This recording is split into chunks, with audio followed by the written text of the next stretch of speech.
आंगनाली पवनी गाजी सुनतनी हे माँ कलसा सजवनी दियरी जलवनी गैया के गुब्बारा से आंगनाली पवनी ओहे सातु बहिना अंगना साथ भैरू भैया के ओहे सातु बहिना अंगना साथ भैरू भैया के ले आई हसैया हो चुनरिया मोर मैया के ले आई हसैया हो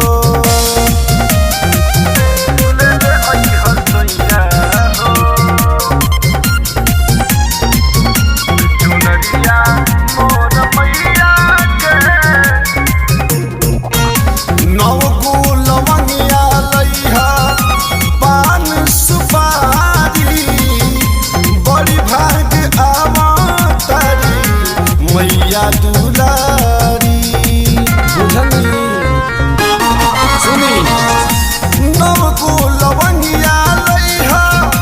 पान सुपारी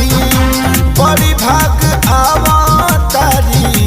मैया दुलारी कृपा करी है मैया हरे दुखवा बोलैया के कृपा करी है मैया हरे दुखवा बोलैया के ले आई हसैया हो चुनरिया मोर मैया के ले आई हसैया हो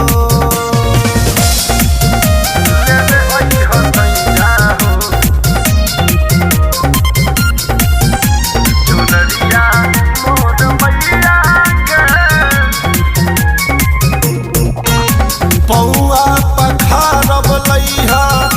गंगा जी के पानी कौनो चीज मिस ना करिहा ए राजा जानी सुनी सब ध्यान से ले पौआ पखारब लइहा गंगा जी के पानी कौनो चीज मिस ना करिहा ए हो राजा जानी बचरा सुनाई बिलैहा झूना गवैया के बचरा सुनाई बिलैहा झूना गवैया के ले आई हसैया हो चुनरिया मोर मैया के ले आई हसैया हो।